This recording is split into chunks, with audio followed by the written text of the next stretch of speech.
السلام عليكم ورحمة الله وبركاته. كل سنة وانتم طيبين. فطار أول يوم رمضان.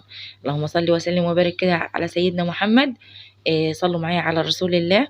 أول يوم رمضان، فطار بسيط تقليدي ما فيهوش أي افتكاسات.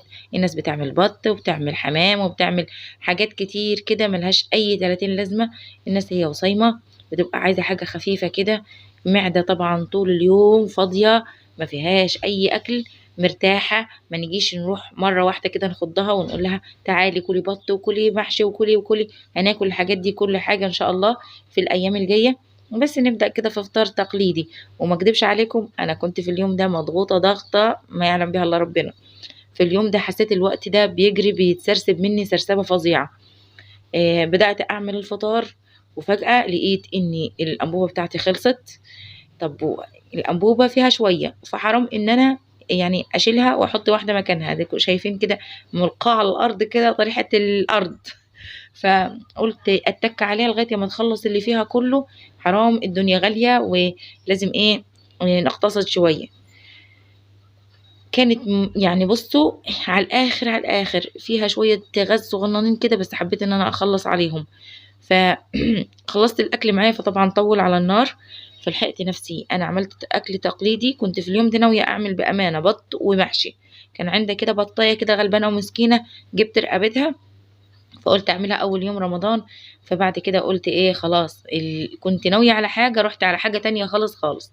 عملت في اليوم ده اكل تقليدي جدا اللي بنعمله كل خميس او كل اي ايام يكون في لحمة وخضار، الاكل العادي. عملت في اليوم ده عصير فراولة باللبن والبنجر. بصوا الشكل الشوب من بره كده مشبر وحلو يفتح النفس. وعملت سلطة وعملت بطاطس بالدمعة وعملت ملوخية وبس، والحمد لله ونعمة وفضل من عند ربنا. بصوا طبق السلطة ده يفتح النفس، منظره حلو ازاي، وفيه كمية خضار حلوة جدا. كمان هنا في اخر لحظة حطيت البطاطس مع اللحمة، هما الاتنين يكملوا سواهم مع بعضهم وايه يعيشوا حياتهم. كنت جايبة كمان كيس ملوخية مجمدة خضرة، فحبيت اعمله معاكم على الناس اللي ايه بتبقى بتقول بيسقط مني لونه بيغير كده. يعني بصوا بخلي كيس الملوخية بيفك خالص مني ما تحطوش. كان في ناس بتقول، او كان في فيديو كده ناس الله يسامحها بتقول انا وقعت هنا في الغلطة دي، ان حطي طبعا بدوق الملوخية انا كنت على الاخر يعني كان المفطر جدا، وانا كنت للامانة ما حطيتش الاكل. فانا حبيت اظبط بحط لهم العصير والتمر بيفطروا عليه، وبعد كده لما يصلوا يفطروا. فانا كنت فطرت خلاص الحمد لله، فكنت بظبط اخر حاجه الملوخيه. لا كده تكه كده لازم تظبطي حدقها ولازم تظبطي طعمها كده في اخر لحظه عشان تاخدي لون اخضر حلو.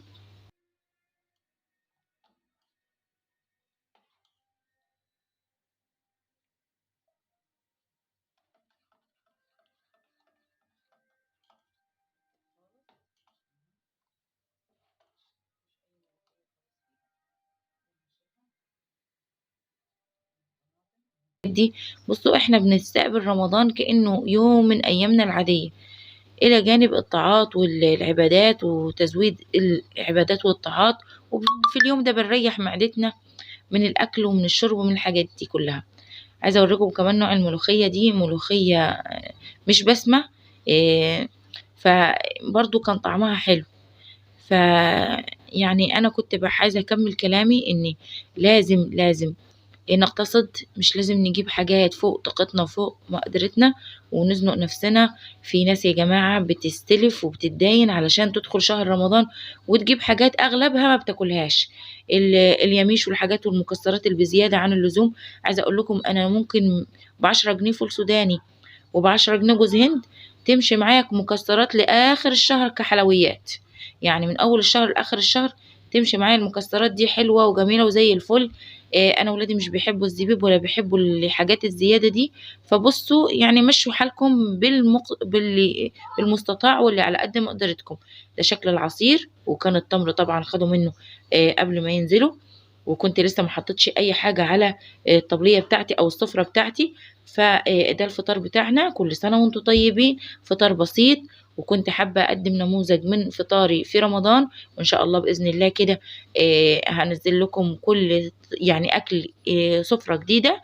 يعني أنا تاني يوم هاكل من باقي الأكل اللي عاملاه في أول يوم، مش شرط إن أنا خلاص الأكل ده ما يتاكلش، مع إن أنا عاملة كمية صغيرة بس فضل منها لتاني يوم. كل سنة وانتم طيبين، اقتصدوا وامشوا على القد وما تضغطوش نفسكم، وكله بيعدي. كنت عاملة برضو سحور أو أول يوم رمضان بطاطس مهروسة، كنت نزلتها لكم في الفيديو اللي قبل كده، وجبنة بطماطم بفلفل ألوان وفول مدمس، والعيش الشمسي بتاعنا الجميل. فسفرة بسيطة وحاجات بسيطة، بس والله والله بتكون مع الرضا أحلى أكل وأحلى سفرة. أستودعكم الله، والسلام عليكم، وكل سنة وانتم طيبين.